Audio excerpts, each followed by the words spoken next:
man can get. Back here, first things first, we're joined by former All-Pro running back Brian Westbrook. Good morning, Brian. Good morning.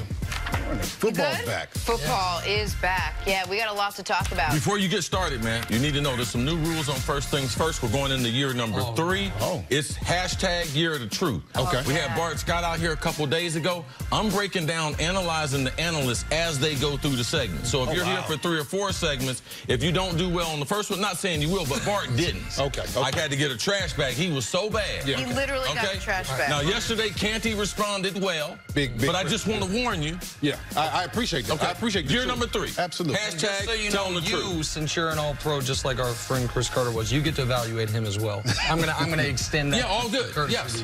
Yeah, I wasn't good in the A's and the B's. I was spectacular.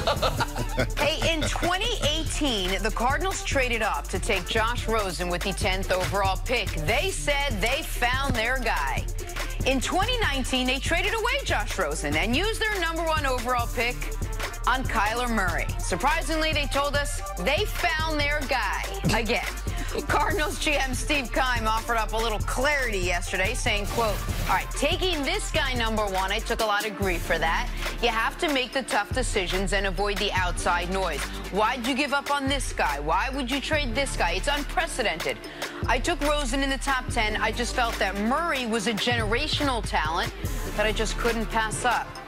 Brian, do you believe that Kyler is a generational talent? Well, first of all, I think the general manager has to say that. I think he's in a position where you made all those decisions, moved all those draft picks to get Josh Rosen, and then he doesn't come to the table and bring wealth and wins to that organization, and you move on from it, and then you draft a 5'10" quarterback. You have to believe that he's a generational talent.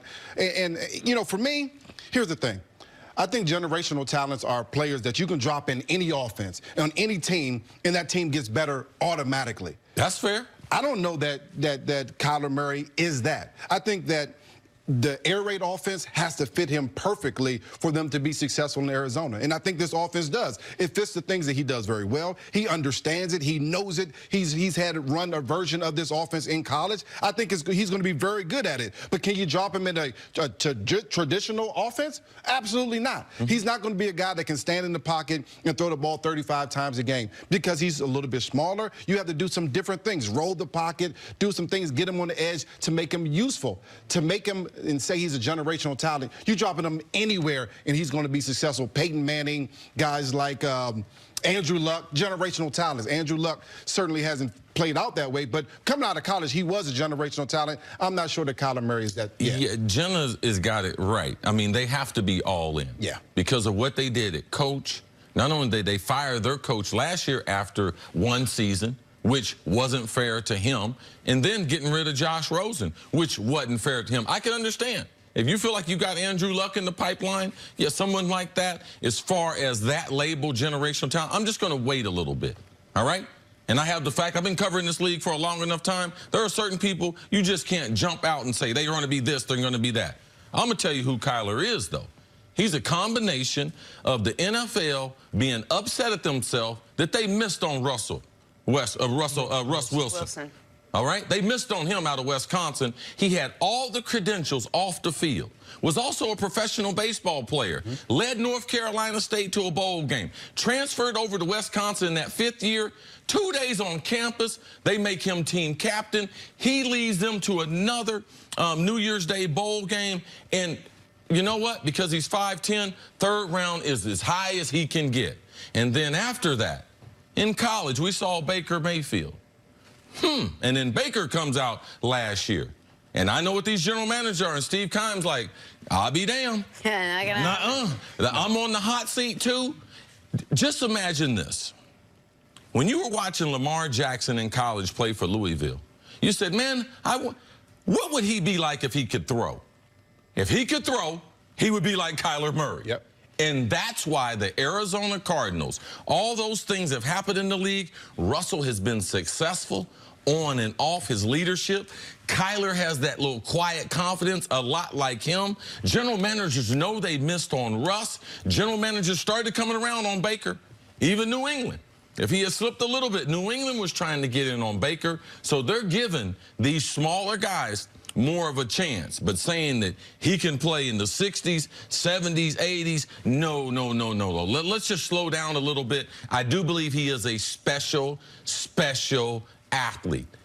High school football might be the greatest football player in the state of Texas. Did not lose a game. So for me, he was worth the risk, Nick. So I went to high school with a kid and was good friends with a guy who, the whole time growing up, wanted to be an Air Force pilot. Only thing he ever talked about, wanted to be an Air Force pilot. Was reading Air Force books in junior high school, focused on it, did all the things you need to do. And he was a basketball team of mine. And he just kept growing.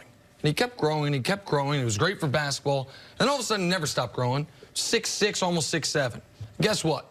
Not allowed to be an Air Force pilot. You got to fit in the cockpit. And he had everything, done everything right, fit past everything, but was just a little too big for the job. That is the only thing that is my concern about Kyler, but in the opposite direction. He checks every box. Never lost a game in high school. Great. I was in Texas when he was in high school. It was Paul Bunyan stories about what he was doing for that team. We saw him in 1 year of college football break all of the records Baker had just broken that had lasted in college football for 100 years.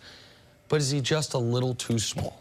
If he's not, then A, it opens the door to a lot of future guys in college football that we have decided are too small. If he's not, it also might make people reevaluate, wait, did we make a player change position that we shouldn't have made change position? There will be a lot of revisionist history on who could have been. Which there was when Russell Wilson became successful. There was revisionist history on that as well. And by the way, Russell Wilson was very fortunate.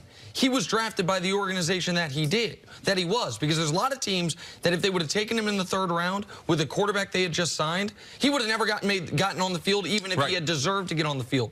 So my concern with Kyler is simply, does he not pass the height threshold? Now, people probably had that concern about you to a degree in a very different position, and you obviously proved there is no height threshold if you're good enough, at least at running back. Does that apply to quarterback?